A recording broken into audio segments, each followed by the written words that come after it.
السلام عليكم. ازيكم عاملين ايه؟ انا اسمي عزة عمارة. لو اول مرة تشوفوني، عملت لكم النهاردة الشاورما السوري زي بتاعة المحلات بالظبط، واحلى طبعا واطعم واوفر. وعملنا معاها التومية، وسر التومية اللي هقولك عليه النهاردة احسن من بتاعة المحلات بالظبط. تعالوا نشوف عملناها ازاي مع بعض.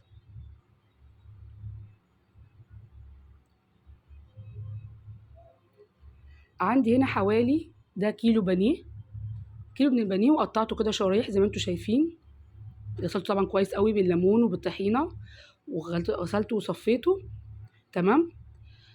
بعد ما قطعته شرايح هنزل هنا عليه بربع كوبايه من الزيت. انا عندي هنا كوبايه صغيره بعاير بيها، ويبقى ربع كوبايه من الزيت، ربع كوبايه من الخل، هي نفس الكوبايه اللي بعاير بيها، نص معلقه كبيره من التوم، حوالي 4 فصوص توم كده مدقوقين.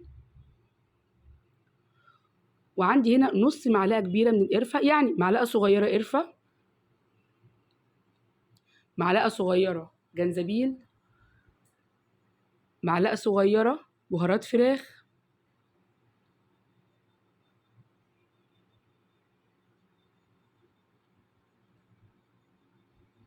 القرفة والجنزبيل يا جماعة مهمين جدا في الوصفة دي. ونص معلقة برضو، نص معلقة كبيرة من الزعتر، يعني معلقة صغيرة من الزعتر.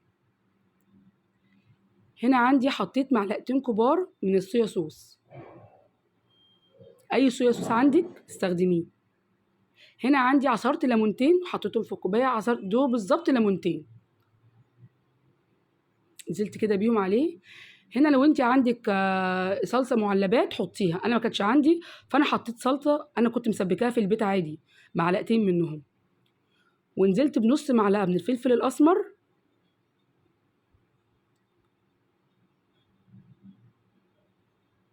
هنا عندي شطه حمراء، حوالي شطه حمراء اللي هي البودره، نزلت بربع معلقه بس. انت لو عندك هريسه شطه وعايزه تحطيها حطيها مكانها.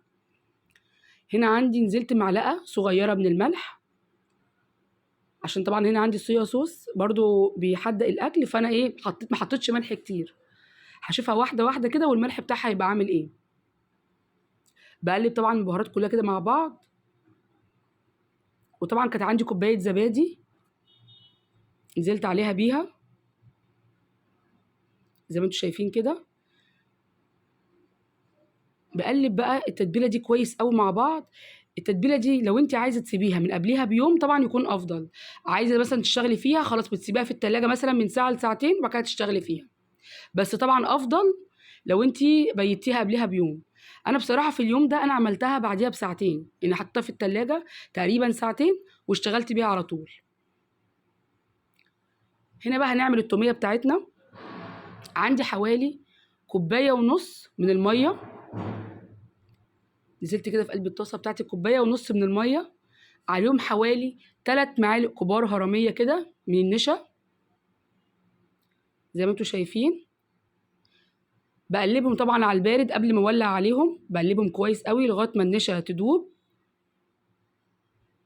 اتاكد كده انها دابت تمام في قلب الميه. بعد كده بروح مولعه عليهم. تمام كده، بفضل اقلب لغايه ما تبتدي تتقل معايا.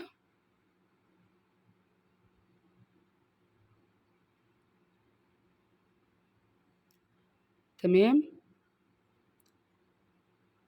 هي مفيش دقايق وبتتقل معاكي.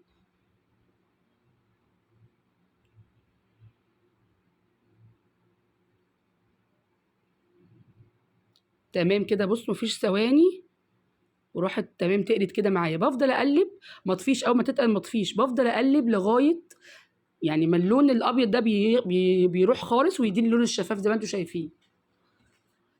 زي ما انتم شايفين كده بفضل اقلب لغايه ما تديني الدرجه دي كده تمام. النشا استوت، بطفي عليها. عندي هنا حله بحضر فيها المكونات اللي هحطها في الخلاط. نص معلقه كبيره من الثوم المفروم، حوالي هنا 3 معالق كبار من الخل، تقريبا برضو قدهم من الزيت، 3 معالق كبار من الزيت. نزلت هنا بكوبايه لبن صغيره، واللبن هنا يا جماعه خدوا بالكم لو تقلت معاكم بعد كده بتخففوها شويه باللبن. هنا عندي مايونيز، حطيت حوالي معلقتين من المايونيز، معلقتين كبار. ما عندكيش مايونيز ماشي، ممكن تحطي كوبايه زبادي وخلاص. انما لو عندك مايونيز هتنزلي زي ما انا عملت كده، معلقتين كبار من المايونيز ومعلقه كوبايه صغيره كده من الزبادي. بقلبهم كده كويس. الخليط ده يا جماعه كده كده انا هحطه في الخلاط، يعني ممكن بالزبادي ماشي، بالمايونيز ماشي، عندك الاتنين زي ما انا عملت كده حط الاتنين. نزلت هنا بحبه فلفل اسمر، نص معلقه من الفلفل الاسمر، ونص معلقه من الملح، معلقه صغيره من الملح. بقلب كويس قوي. هنا حطيتهم في الخلاط. بصوا يا جماعه اداني نفس زي ما انتم شايفين. هنا عندي الخليط اللي هو النشا، نزلت بيه في الخلاط. بعد ما بخلط اول اللي في الحله بروح حاطه عليه اللي في الطاسه اللي هو خليط النشا زي ما انتم شايفين كده، وبنزل عليهم بحوالي عصره ليمونه، وبعد كده بضربهم مع بعض في الخلاط. بيديني عندي الشكل ده يا جماعه، احلى توميه في البيت، مفيش اطعم من كده. هنا عندي الفراخ بتاعتي بعد ما اتبلت حوالي ساعتين في التلاجة.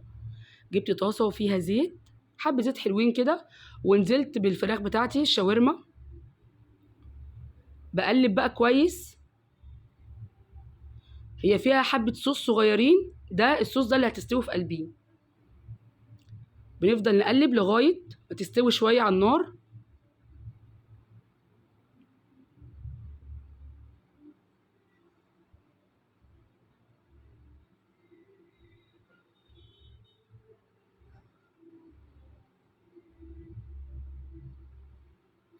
تمام كده، قربت تخش في السوا اهي. اي ميه هي بتطلعها بسيبها لغايه ما تشربها، هي كده كده ما بتكملش بتاع حوالي 25 دقيقه على النار. بنزل هنا، انا نزلت هنا باتنين من الباكو من المرقه الفوريه، والمرقه الفوريه دي يا جماعه تديها طعم تحفه زي بتاع المحلات. اللي مش عايز بلاش، بس الطعم هيفرق جامد. هنا عندي خلاص شربت ميتها خالص. كان عندي هنا حوالي نص حزمه بقدونس، نزلت بيها كده خلاص. بصوا هنا يا جماعه اتشربت ميتها كلها. بصوا شكلها تحفه وريحتها تحفه. اول ما بحط البقدونس بقلب تقليبه وبطفي عليها على طول. عندي هنا العيش السوري ده انا جايبه بصراحه شاريه من بره، الكيلو حوالي ب 30 جنيه، بيعمل لك حوالي 12 رغيف. هنا عندي كانت بطاطس محمراها، وجبت خيار مخلل، ونزلت بالشاورما بتاعتي. طبعا الحشوات دي طبعا حسب ذوقك اللي انت عايزاه، انا كان اللي موجود عندي في البيت عملته. بطاطس محمره، خيار مخلل، والفراخ الشاورما عندي، وبقلب زي ما انتم شايفين كده. عندي هنا طاسه على النار كده، الجريلا دي نزلت بحبه زيت صغيرين في قلب الجريلا كده كلها، وبنزل بالشاورما بتاعتي اللي انا لفيتها. تمام كده.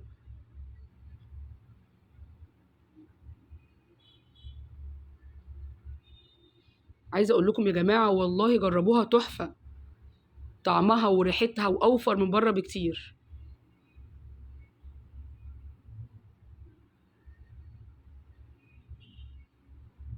بفضل اقلب على الجريل لغايه ما يديني كله يتحمر، الجوانب كلها تتحمر ويديني اللون اللي انا عايزاه. تمام كده. بصوا يا جماعه الشكل والمنظر والطعم خيال، الطعم تحفه يا جماعه، احلى من بتاع المحلات مليون مره. يا ريت لو الفيديو عجبكم ما تنسوش لايك وشير وتشتركوا في القناه. السلام عليكم.